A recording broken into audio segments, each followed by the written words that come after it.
coming up only to hold you under. Coucou tout le monde, j'espère que vous allez bien. Je vous retrouve aujourd'hui pour faire la vidéo de la Gazette de Candy Shy. Je vais vous montrer les 3 dernières lectures que j'ai fait début juin. Donc le début du mois de juin a été très productif. C'était un régal. Donc j'espère que ça va continuer sur la lancée. Ce week-end n'a pas été très propice à la lecture. Donc j'espère quand même me rattraper assez rapidement. Donc on commence tout de suite. Le premier livre que je vais vous présenter, c'est Hacker, acte 1, Dangereuse affinité de Meredith Wilde aux éditions Michel Lafon. Nouvelle saga romance érotique qui est sortie donc chez Michel Lafon. Je l'ai reçu fin avril, je crois, donc j'ai pas trop tardé à le lire. J'ai beaucoup aimé cette lecture. On retrouve, comme d'habitude, les mêmes ingrédients de la romance érotique, de personnages qui se rencontrent, voilà, qui ont un grand désir l'un pour l'autre, et forcément nous avons droit à pas mal de scènes assez chaudes. Ici, notre héroïne sort de la faculté, ça y est, elle a son diplôme en poche, elle sort de Harvard, où elle a, avec 2 amis, créé une start-up sur la mode, sur les vêtements, et elle cherche aujourd'hui des sponsors, on va dire, ou des grosses entreprises qui peuvent miser sur son site internet pour essayer de le développer et de faire que cela lui rapporte de l'argent.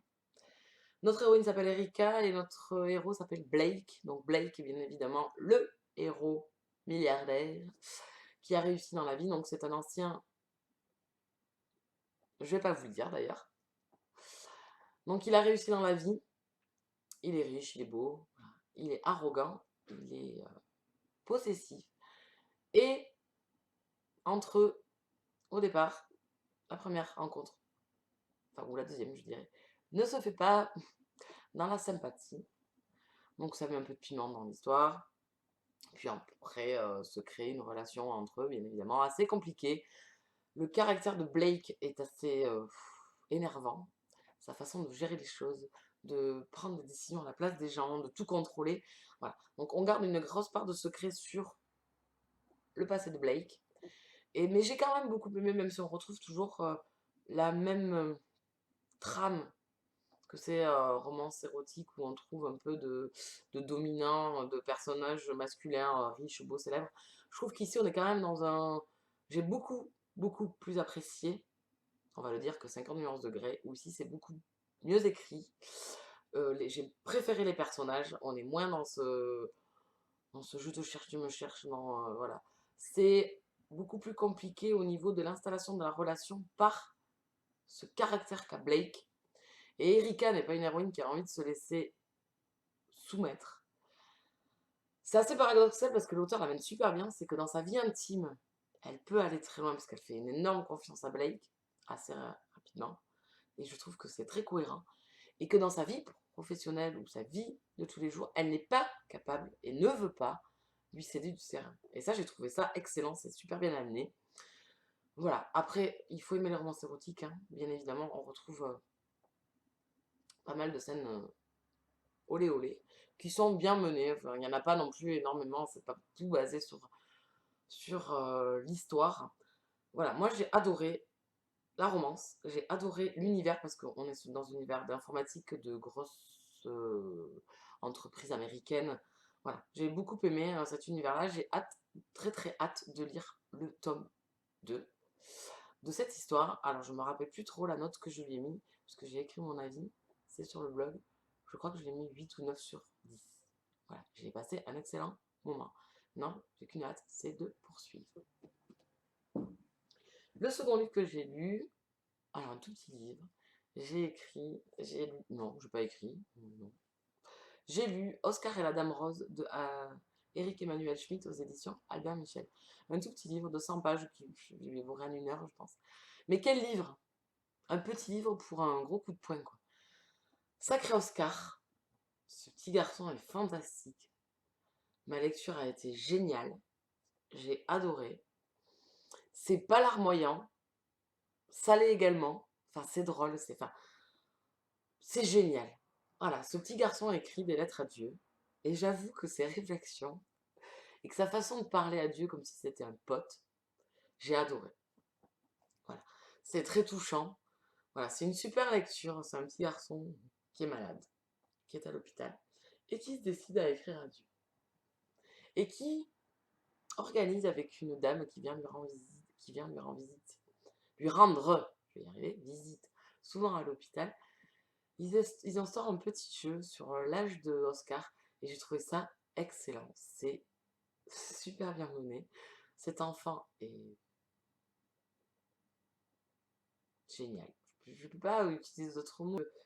Ce gosse ben, vous met le sourire, vous fait verser la larme et vous dit mais punaise quoi. Ce gosse il a 10 ans quoi. Waouh, waouh. C'est à lire. Je pense que ce livre est à lire et ça vous prend pas longtemps. Et effectivement, ça me donne envie de lire d'autres livres de cet auteur. Parce que c'est très simple à lire. C'est écrit très simplement. C'est voilà, c'est comme si Oscar, ben, il vous écrivait et qui vous disait, ben, waouh, allez, faut rire, faut vivre, faut profiter. C'est voilà, petit message bien évidemment hein, dans l'histoire. Je le conseille fortement. Merci à celles qui m'ont poussé à le lire parce que c'était vraiment une excellente lecture et je n'ai qu'une hâte, c'est de poursuivre avec cet auteur. Je lui mettrai, parce que j'ai pas écrit encore mon avis, un 9 sur 10. Et le dernier, on est dans une romance historique, donc c'est Les Fantômes de Men and Lane, le tome 5, Le Lord des Ténèbres d'Elizabeth Hoyt, aux éditions J'ai lu collection Aventure et Passion. Voilà. Après Oscar, il fallait quelque chose de plus léger, une petite romance tranquillote qui se lit sans prise de tête. Et j'ai passé encore un excellent moment avec Elizabeth Hoyt et avec ses héros. J'adore cette romance historique, cette saga. Je suis à fond dedans. Donc maintenant, bien évidemment, une fois que j'ai fini le tome 5, j'avais qu'une envie, c'est de lire le tome 6 en suivant. Donc je vais me le programmer assez rapidement. Donc ici, on a Godric et je me rappelle plus le nom de l'héroïne par contre. Margaret, Meg. Donc voilà, deux héros qui sont mariés par principe, on va dire. Mais pas que, enfin voilà, ça fait 2 ans qu'ils sont mariés en fait, ils se sont vus le jour de leur mariage et une semaine après, je pense, elle est partie vivre à la campagne. Donc elle revient vivre en ville à Londres et elle percute un peu la vie de son mari et elle chamboule un peu tout son univers. C'est un homme assez solitaire, assez froid, enfin sans être froid parce qu'il est quand même touchant et tout gentil. Et voilà, ça se chamboule un petit peu dans la maison. Ça devient un vrai cafarnaum parce qu'elle arrive, bien sûr, elle n'arrive pas toute seule. Elle arrive avec sa belle-sœur, donc la sœur de notre héros, Godric. Elle arrive avec sa grande-tante, elle arrive avec ses domestiques. Enfin, ça devient voilà, une grande maison bien vivante. Et bon, pour Godric, c'est un peu pas évident à gérer. Surtout que Godric, bien sûr, cache un secret à sa famille et à sa femme. Donc bien évidemment, c'est très compliqué avec tout le monde qui traîne dans les couloirs de la maison, de garder ses petits secrets. Voilà, donc on retrouve les personnages que l'on a vus précédemment. On retrouve bien évidemment le petit secret sur Saint-Gilles, qui est un quartier de Londres, un genre de coupe-gorge, donc voilà, qui est quand même prédominant dans toute la saga. C'est vraiment dans ce quartier-là que se passe beaucoup de choses, et se passe également une espèce de fantôme, comme les gens l'appellent, qui aide la veuve et l'orphelin. Donc il reste toujours ce personnage-là, toujours en fond de cette saga, que l'on retrouve dans tous les tomes de la saga. Donc c'est un peu le fil conducteur. Donc bien évidemment, au fil des tomes, on en apprend beaucoup plus sur ce fantôme de Saint-Gilles, sur ce super-héros, cette espèce d'arlequin qui sauve un petit peu la veuve et l'orphelin. Voilà. C'était encore une excellente lecture. J'ai eu un coup de cœur pour ce livre. Je lui mets 9 sur 10. Je suis gaga de cette saga. C'est tout simple. C'est sans prise de tête. Vous vous posez et vous suivez nos personnages dans leur romance. Chaque tome a un couple prédominant, si c'est bon le bon mot à employer, voilà, qui est sur le devant de la scène. Et donc maintenant, bien évidemment, nous avons eu un petit aperçu des deux héros du prochain tome, mais je n'ai qu'une hâte, c'est de poursuivre. Il est dans ma palle, donc je pense me le programmer pour le mois de juillet. Voilà, si vous aimez la romance historique, Je pense que cette romance est très très sympa, bien menée, bien écrite et tout, un peu pimentée également par des scènes un peu olé olé encore. Ici, ça reste quand même très très soft. Il y en a, c'est décrit, mais ça reste quand même relativement soft. C'est beau, c'est vraiment de la romance, de l'amour.